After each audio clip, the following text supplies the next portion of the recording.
Tonight on STN Channel 2 News, Governor Malloy's budget proposal came with serious miscalculations. See how these errors affect state-sponsored scholarships at the university. Also, a longtime facilities department director is leaving the university. Find out who. And the Hart School is putting on a production of Rent. Hear all the details right now on STN Channel 2 News. Thank you for tuning into STN Channel 2 News. I'm Rachel Sisto. And I'm Krista Gray. Our top story for you tonight. In the aftermath of Connecticut Governor Daniel Malloy's fiscal proposal for the state, several private institutions may be affected severely by budget cuts. News Director Scott Roberts has more. In his budget proposal last month, Governor Dan Malloy announced cuts totaling more than $590 million over the next 2 fiscal years. However, some of those cuts might be coming from the state's private universities and colleges. Normally, privates don't receive any money from the state, but what he's proposing to cut is something called the Governor's Scholarship, which is a scholarship that's focused on the lowest income Connecticut residents. In-state students whose families can put forth $11,000 or less towards their education are eligible for this scholarship, worth up to $3,500. If eliminated, it would create a serious problem for the school's financial aid system. And while we would do our best to make up as much of that as we can out of our own resources, we already have increased our financial aid budget by over $20 million since 2009. If agreed on, the move would cut a total of $12.2 million in scholarships to students attending schools like Quinnipiac, Yale, the University of St. Joseph, and right here at Hartford. But despite the outlying risk, President Harrison says it will not change the way they support students here at the University of Hartford. We will provide you with the financial aid you need to make the University of Hartford affordable, and you'll get an education that's second to none. Scott Roberts, STN Channel 2 News. Discussions regarding the state budget will continue in the legislature until the governor releases his final budget in June. Faculty member Lynn Baronas has recently been appointed as the Director of Strategic Partnerships, which evolved from the university's strategic plan. Baronas joined the community in 2013 as a team member for both career services and alumni relations, serving as Assistant Director for Student and Alumni Engagement. Baronas' transfer to the Provost's office staff will be effective immediately. This past week, an announcement was made by Norm Young, Associate Vice President of Facilities Planning and Management, that Director of Capital Construction Chris Dupuis is leaving the university. Dupuis came to the university in 2001 and has since overseen numerous projects, including the construction of the Village Market, Abrams Hall, HPAC, the Shaw Center, and more. Dupuis is set to assume the role of Director of Capital Construction with the Connecticut State College and University System later this month. This weekend, the Hart School will be presenting the musical Rent, which explores the AIDS epidemic in America. STN went to find out more. Rent is about a group of people who come together because they need a community where they can make their art. This show is a good introduction for people who haven't gone to see musical theater before, because there is something for everyone, from the timeless themes of love and friendship to its catchy rock music. And people who don't know the musical can come and see people like themselves who are working to create something new, to find their voices, and to connect. And I think that's relatable for most college students. This popular Broadway musical is important because it has inspired people to take a stance on AIDS and make them learn more about this disease and try to help the victims of it. It chronicles a crisis in the nation's history, the AIDS crisis, and talks about different characters who are going through that as real people. A lot of the people who had AIDS and who went through that crisis were ostracized by their family and by their friends and weren't viewed as real people. The show questions life itself and makes the audience think about what they were put on this earth to do. A lot of songs in Rent explore that idea of why are we alive and what can we bring to the world. The show will take place Friday, March 6th and Saturday, March 7th at 7:30 p.m. and Sunday, March 8th at 3 p.m. in Millard Auditorium. Tickets are free for students with a university ID and can be bought online or at the box office in Lincoln Theater. Hart School alumnus Ryan Speedo Green has been announced as one of the finalists for the 2015 BBC Cardiff Singer of the World competition, a premier showcase for opera and concert singers at the outset of their career. Doris Lang-Kozloff, director of the Hart Vocal Division, said that Green, quote, came to Hart on a journey toward musical excellence. He has never stopped excelling and improving. The competition will run from June 14th through the 21st in Wales. And so now it's been slightly warmer. It's not snowing, not as cold. So lovely, lovely weather we've been having. We're going to send it over to Joe Prinky at the Weather Desk. Joe, is it going to continue? Thanks, guys. Well, winter 2015 sure has been brutal so far, with the constant week-to-week snowstorms along with the sub-zero temperatures. But as we finish out the first week of March, Mother Nature seems to be winding down. Are we finally done with the snow? I'll have all the details next. Stay tuned. Thanks, Joe. Now coming up, we take a look into the resources available for those who stay on campus during spring break. Also, the annual Goldfarb Art Exhibition took place this past week. We have the details. Plus, this past week was International Week. We'll tell you about the upcoming festival after the break.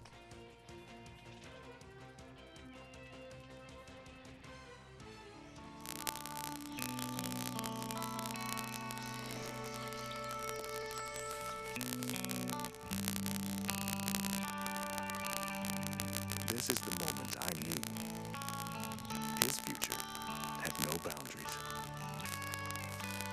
There are some moments only the forest can inspire. Find yours at discovertheforest.org.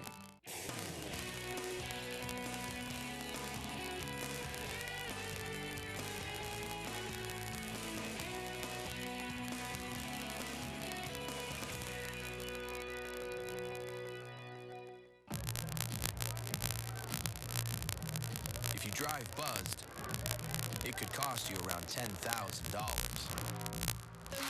You'll face major legal fees, major fines, and steep insurance penalties. You could lose everything. Buzzed, busted, and broke. Because buzz driving is drunk driving. And now, your STN2 weather forecast. Hello and welcome to the Weather Desk. I'm Joe Prinky. This week we had 3 clipper storms that dumped just enough snow and ice to cause an issue, and Wednesday's temperatures reached almost 50 degrees. Let's switch gears now to see what the weather was like outside our doors today.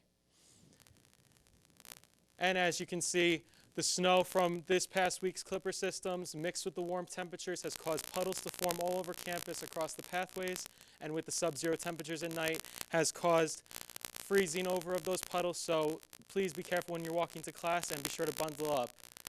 Now as we take a look at our Friday night forecast, we're going to see that sub-zero temperatures are going to hit in the northeast, in the New England area, and all the way down to Pennsylvania and Harrisburg and Trenton. You're going to be seeing teens, and it's going to be a relatively clear night, so get ready to be able to put that jacket on and go outside. Just be sure to bundle up before you go outside. And as we switch to our Saturday day forecast, we're going to see that the temperatures are going to get up there, and they're going to not be less than 30 degrees, anywhere from University of Maine all the way down to Harrisburg and Binghamton. You're not going to see anything below 30 degrees. You are, however, going to see some snow in Binghamton and Stowe, but otherwise in Connecticut and Massachusetts, you're going to see nothing but sunshine. And as we switch to our Saturday night forecast, we're going to see temperatures not as cold as they were tonight, and we'll see temperatures are going to get into the teens in the northeast, and then down towards Harrisburg they're going to get into the 20s. But as we hit University of Hartford, they're not going to be less than the teens. And don't forget, we also spring forward this weekend, so get ready. And as we switch to the 7-day forecast, we're going to see that as we look at the weekend, we're going to be climbing up in temperatures. But as we get into the next few days of the week, we're going to see nothing but 40s and sunshine. It's great. We haven't had a week without snow since the beginning of January. So it's amazing to be able to see that this time. And, you know, it's going to be sunny on Wednesday, cloudy throughout the week, but we see a high of 45 on Monday and Tuesday. So it's going to be a great day on Wednesday. So get out there and experience the sunshine. You know, it's definitely going to be absolutely lovely not having snow and not having to worry about how cold it is. And It really is. It's going to be a great week. We haven't had that since the beginning of January, so. It will be fantastic. Yep. Thank you, Joe. Thank you. Well, on Saturday, March 7th at 5 p.m., the International Center will be holding the 30th Annual International Festival in GSU. This year's festival will feature the New York Irish Dance Company, the Cal Poly Mexican Dance Company, and cuisine from 12 different countries around the world. The cost for the evening is $6 for students, $13 for faculty, staff, and guests, and free for anyone under the age of 7. Tickets are on sale at the GSU International Center, which is room 327, and will also be available at the door. Seating is limited, so get your tickets early. Now we'll toss it over to Jabari Walker live at Commons. Jabari, what do you have for us? Thanks, guys. With spring break creeping up on students here at Hartford, many students will be going home. But students who aren't going home are wondering what will be available to them here on campus. Spring break this year will be from March 14th to March 23rd. Throughout these 9 days, the students who stay on campus will be affected by what the university decides to close for the majority of the time. One of the biggest concerns that students who decide to stay will have is what their options are to eat here at Hartford. On campus, it's only going to be Einstein's, and it'll probably open up sometime in the morning, and it'll stay open till 2 or 3 o'clock in the afternoon, because after that, basically, faculty and staff, as well as any students, they could have breakfast and also have lunch, but it closes down after that. In addition to Einstein's, students can also use their hot cash to get food at places off campus as well. I mean, you have a tanning salons, you got Bertucci's, you got Brazil Grill, Brugger's, which is bagels and sandwiches and so forth. You've got a hibachi and sushi. You've got Jumbo Buffet, Moe's Southwest, Noodles Company, Booyah, Burgles, and so forth. We now have a new Mexican grill and Wings Over Hartford. For more information on the places you can use hot cash, visit hotcart.com. Live in Commons, Jabari Walker, STN, Channel 2 News.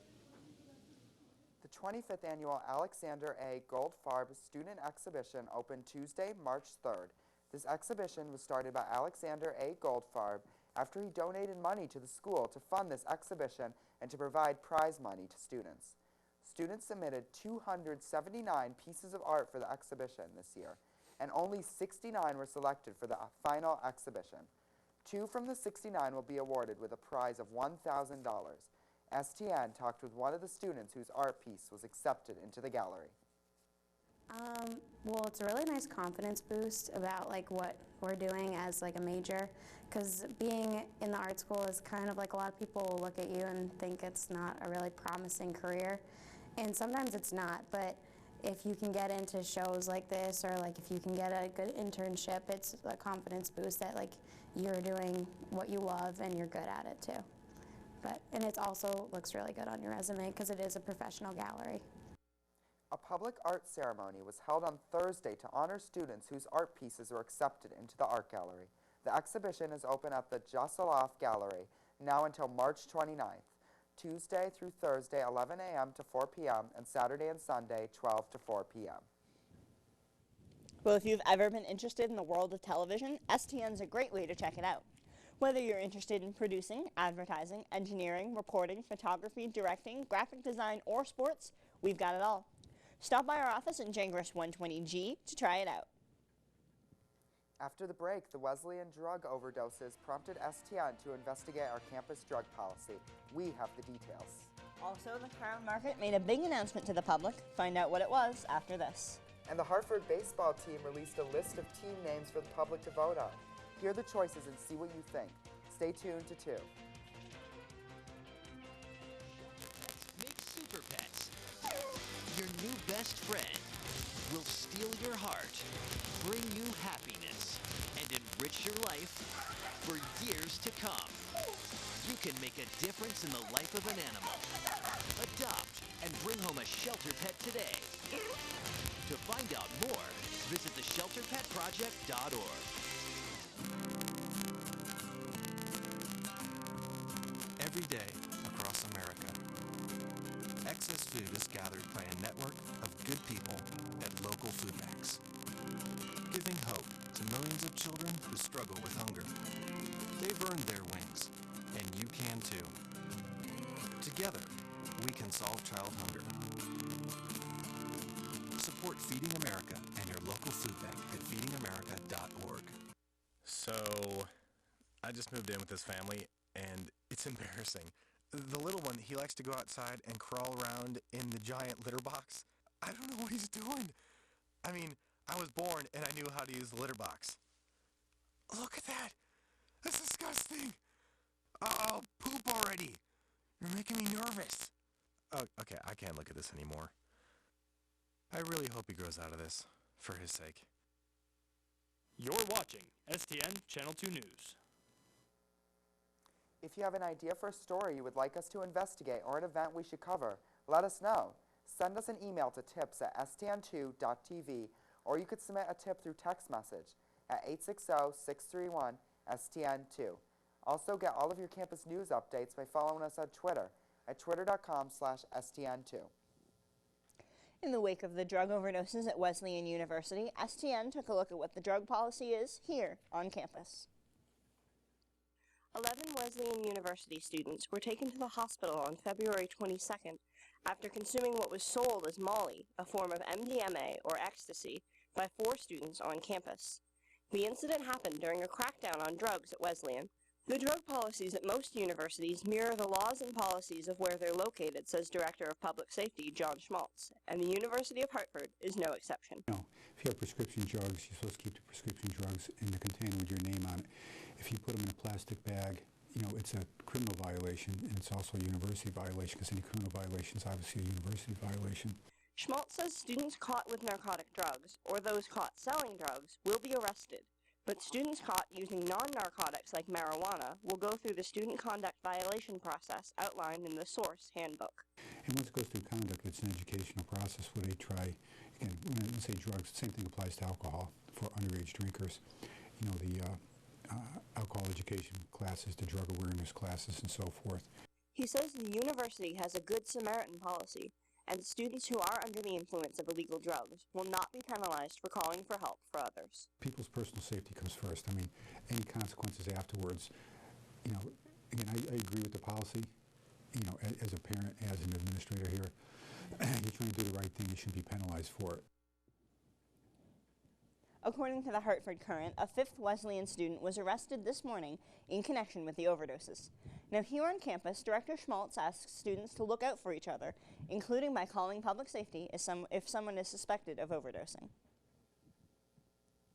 The Crown Market in West Hartford announced plans that they will be renovating the 74-year-old facility to include a sit-down eating area. An announcement was made by the Crown on their website and social media stating that there were plans for the renovations. There have not been any formal site plans submitted to the town for approval. Last year, the Crown was saved from closing by 3 businessmen, none of whom have commented on any renovation plans. In preparation for their move to Hartford, the New Britain Rockcats are set to change their name to one of 10 rather unusual options. The team announced the top 10 choices on Wednesday after almost 6,000 entries were tallied in the Name the Team contest. Fans now have the opportunity to vote for their favorite, but we'd like to hear from you. What's your favorite team name for the new Hartford baseball team? Tweet at STN2 with the hashtag STNVote and let us know which name you like the best. The trial for Jahar Tsarnaev, who has been accused of a role within the Boston Marathon bombing on April 15, 2013, has begun. The defense stated that there was no mistake that Tsarnaev was a perpetrator in the crime. However, the argument now as to why he committed the crime. Whether or not the defendant was pressured or not is still currently up for debate. The State Department reported this past Monday, March 2nd, that Hillary Clinton had used a private email account for her government business and did not routinely preserve and turn over emails for government record collection. The private account was discovered when the government sought records from Clinton and other former secretaries of state. Late Monday, the New York Times reported that Clinton had since turned over thousands of those emails to the department.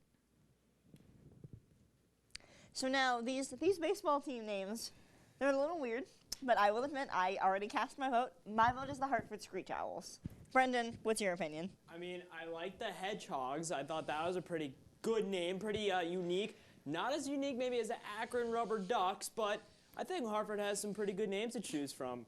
Well, hello everyone, and welcome to the Sports Desk. I'm Brendan Mendonia. Coming up, the men played their first game in the AE playoffs. Did they move on?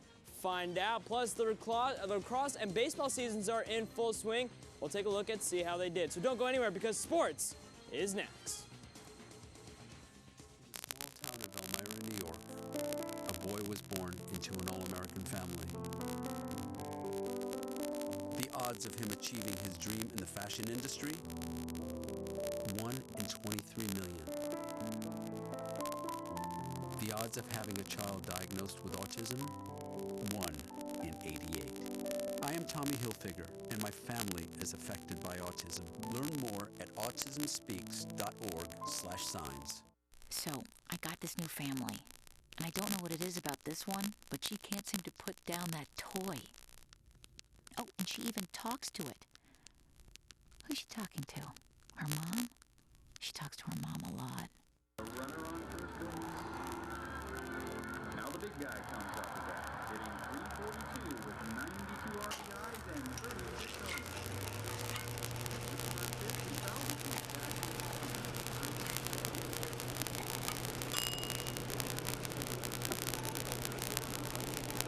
Chill raw and prepared foods promptly. 1 in 6 Americans will get sick from food poisoning this year. Keep your family safer. Check your steps at foodsafety.gov. And now, your Channel 2 Sports. And welcome back. Now, the men did not end the regular season the way they wanted to with a loss to Stony Brook on Saturday. Well, on Wednesday, America's playoff action started and the Gallagher gang took on UNH. Let's go to the board. And there you see your final from Durham, 67-63 in favor of UNH. Now, not all bad for the Gallagher gang as they were able to force the game into OT with a last-second Hail Mary play that ended in a foul against the Wildcats. Now, that ended up setting up senior Mark Wakama to shoot 2 from the charity stripe. And now the Hawks' leading scorer was able to hit both free throws, finishing with 20 points total. Taylor Dyson was also a big key player for the Hawks as he went 4 for 6 from behind the arc, hitting 3 in a row early in the second half to give the Hawks the lead. This is the second time in 3 years UHA has been unable to make it out of the first round of the playoffs. Moving on to other games that took place Wednesday night, starting off with number 1 Albany going up against number 8 seed Maine. As you see, the Black Bears just no match for the Great Danes, the final being 83-66. Aaron Calixte led UM in scoring with 16. Kevin Little right behind him with 14. UL finished with 5 players in double digits in scoring. Edmund Singletary scored 19. Ray Sanders scored 15. And finally, Sam Rowley had a double-double in that game, scoring 10 and had 11 boards. Moving on to the other side of the bracket is number 2 seed Vermont took on number 7 seed UMBC. And as you see, Vermont dominated this game, the final being 66-39. Cody Joyce, who recently was named to the AE second team, finished with 10 points and 7 boards. Will Darley was the only other player to finish in double digits in scoring with 14 and 9 rebounds. For the Catamounts, Hector Harold was the leader in scoring, finishing with 14. Meanwhile, Ethan O'Day, also doing a good job for Vermont, he finished with 12 points. And finally, number 3 seed Stony Brook went up against number 6 seed Binghamton. And just like the Hartford and UNH game, this one came down to the wire, but the Seavulls were able to hang on for the win, 62-57. Now, Jamil Warney and Carson Purefoy continuing what they did against UH last weekend, both scoring in double digits. Willie Rodriguez of the Bearcats led his team in scoring by a lot, finishing with 19. He also had 6 rebounds. Now we're going to take a look to see how the bracket, see how things will match up for the semifinal round of the AE playoffs. As you see, number 2 seed Vermont will take on number 3 seed Stony Brook. That game will be Sunday at 1 on ESPN3. And that game will be followed by number 4 UNH taking on number 1 seed Albany. That game is also going to be on Sunday at 2 and also aired on ESPN3.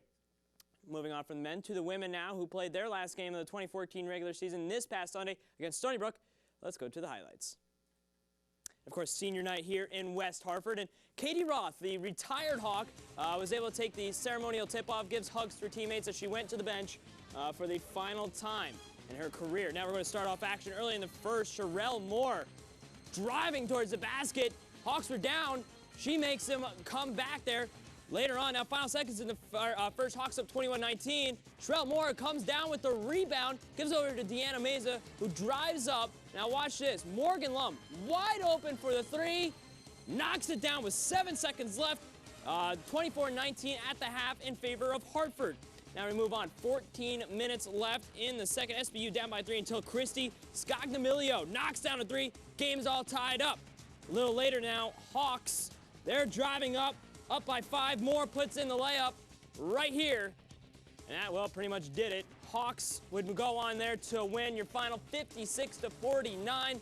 Now, Sherelle Moore, she took advantage of her last game at the Chase. She finishes with 17 points and 12 rebounds, which ties her most amount of rebounds this season. Sophomore Deanna Meza also showing off in scoring 15, but she also shared the ball a lot too with 6 assists. For the Seawolves, Corey Bain-Walker led them in scoring with 12. She ended up fouling out of this game, and Subri Proctor was a little disappointing when it came to scoring. She only scored 3, but she made it up in the rebounding department. She finished with 10 boards.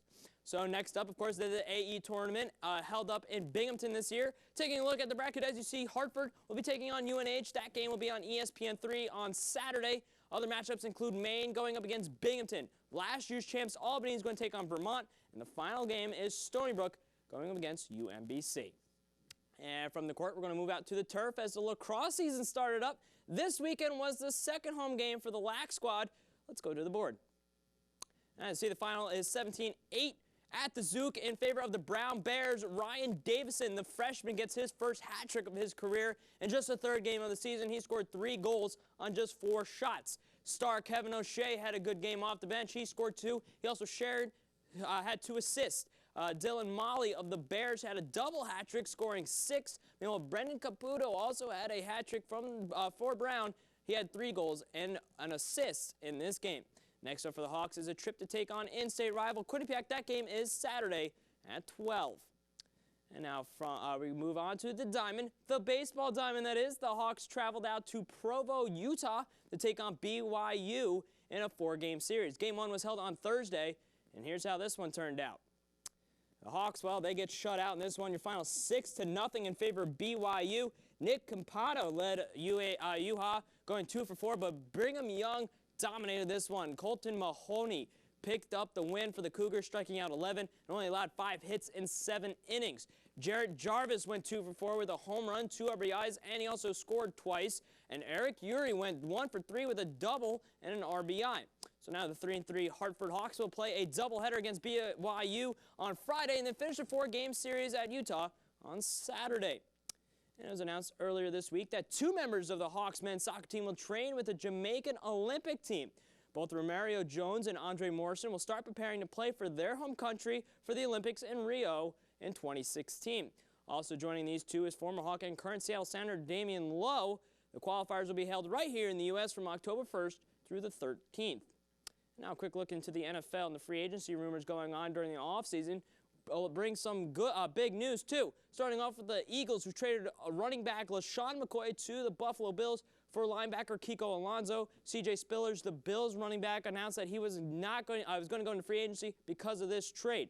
In other news, Ndamukong Suh also announced he was going to be a free agent. Some teams interested include the Giants, the Cowboys, and the Raiders. And finally, longtime Patriot Vince Wilfork will also be a free agent after the Pats did not pick up his contract after this season. Now we're going to move on and take a look at the upcoming games here on campus. As you see, well, there are none. The women going up to Binghamton to play in the AE tournament. Lacrosse going up to Quinnipiac, and the baseball team still out in Utah to finish out that 4-game series against BYU. So it'll be an interesting weekend. Of course, we won't be able to see it here. Well, thank you for tuning in to STN Channel 2 News for the week. I'm Rachel Sisto. And I'm Krista Gray. We'll see you here next week.